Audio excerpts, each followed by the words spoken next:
Hello दोस्तों, राधे राधे, राम राम सभी मेरे प्यारे भाइयों को। तो भाई मैं आशा करता हूँ कि आप सभी लोग स्वस्थ मस्त और अच्छे होंगे और आपकी भी पढ़ाई हो है वो ज़बरदस्त यानी सही चल रही होगी। ठीक है, ज़्यादा अच्छी नहीं चल रही होगी तो ज़्यादा ख़राब नहीं चल रही होगी। तो दोस्तों इस ब्लॉग के माध्यम से मैं आप सभी लोगों को बताना चाहता हूँ कि दोस्तों अब ग्रुप डी की ज़्यादा तैयारी चल रही है। ये उन लोगों के लिए है जो लोगों की लंबाई नहीं है।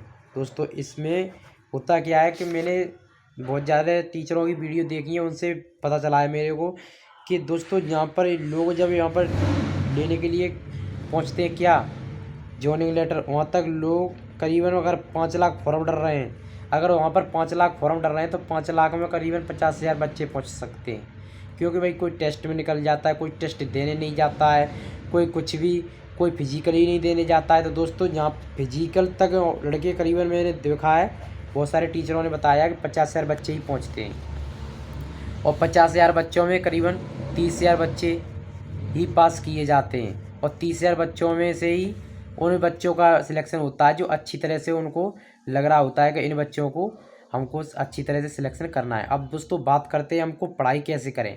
दोस्तों पढ़ाई के बारे में मैं इस वीडियो के माध्यम से बात करने चाह रहा हूँ, क्योंकि अभी 21,000 जो सन 2026 में आई है भर्ती वो 21,000 आई हैं। तो दोस्तों 30,000 बच्चे करीबन मैंने बताया थे अभी पास हुए कर लिए, उन मतलब 50,000 में 30,000 ले लिए। अब 30,000 में उनको 8-9,000 बच्चे भी और निकालने हैं, तब जा करके 21,000 बच्चे भर्ती होंगे जो कि स्टैंडर्ड बच्चे होंगे।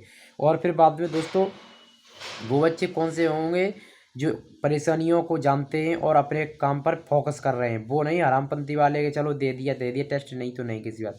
अब दोस्तों पढ़ाई आपकी बात आती है, आप लोग पढ़ाई कैसे करेंगे।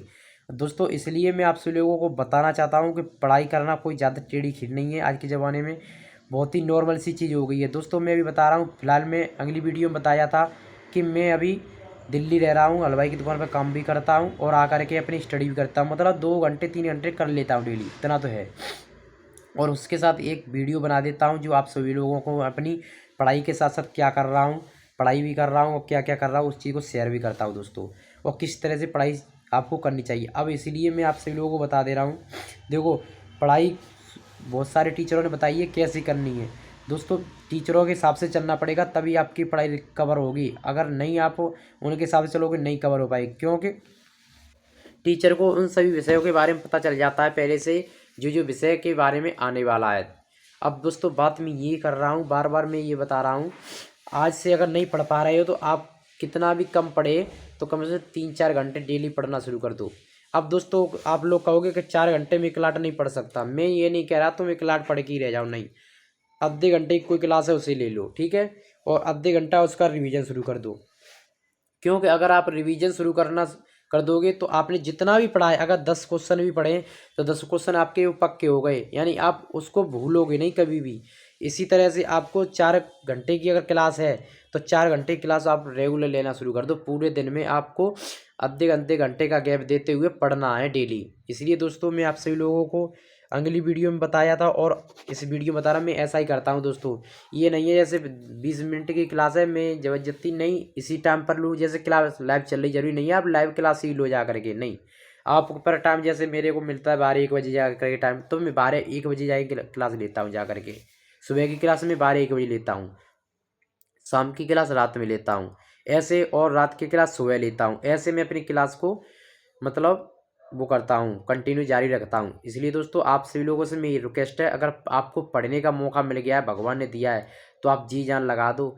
ज़्यादा है नहीं तो 2-3 साल लगा दो, 2-3 साल में भाई मैंने बहुत सारे बच्चे देखे, मेरे साथियों के सिलेक्शन हुए हैं। इसलिए अब तुम मेरी कह रहे होगे, तो दोस्तों मेरे भी पास कुछ थोड़ी बहुत प्रॉब्लम थी, इसलिए उस चीज़ों को मैं कमांड करते हुए आगे बढ़ रहा हूँ। ऐसा नहीं है कि मैंने पढ़ाई बिल्कुल छोड़ दी थी, नहीं छोड़ दी थी दोस्तों। अब मैं पढ़ाई पर भी फोकस कर दिया है पूरा, और इसके बाद अब मैं आगे जा कर के गाँव अपने पढ़ाई करूँगा दोस्तों। अब दोस्तों इस वीडियो में इतना ही कहना चाहता हूँ और इतनी जानकारी देना चाहता हूँ कि पढ़ाई और सरकारी नौकरी और प्राइवेट नौकरी में क्या अंतर है।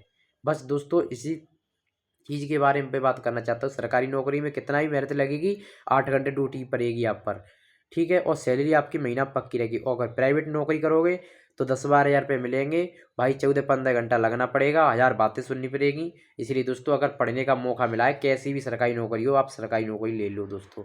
थैंक यू, धन्यवाद। मिलेंगे एक और नेक्स्ट वीडियो में, तब तक के लिए जय श्री राम, जय श्री राम भक्तों को। क्योंकि आपको भक्त भी बनना पड़ेगा। पढ़ाई के साथ साथ ब्रह्मचर्य का भी आपको ध्यान रखना है और सरस्वती माँ को भी आपको ध्यान में रखना है। ठीक है दोस्तों, इसलिए मैं राम भक्त भी बोलता हूँ।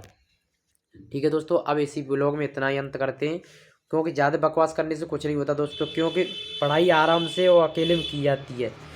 पढ़ाई और दिखावा ज्ञान कहीं दिखता नहीं है, ये चुपके से लिया जाता है। इसलिए दोस्तों कुछ लोग कहते हैं ये वो, हमें उन चीज़ों पर कुछ भी ध्यान नहीं देना है, कौन क्या कह रहा है क्या नहीं क्या कह रहा है, बस हमें अपने लक्ष्य पर फोकस करना है। अगर हम आज सही टाइम से आगे बढ़ जाएंगे तो लोग वही कहेंगे अरे ये तो गाँव में घूमता रहता था गलियों में। दोस्तों दुनिया है, क्या क्या कहेगी क्या नहीं कहेगी, इस चीज़ पर बिल्कुल भी फोकस करना है। आप अपनी पढ़ाई पर फोकस कीजिए। जय हिंद, जय भारत। मिलेंगे एक और नेक्स्ट वीडियो में।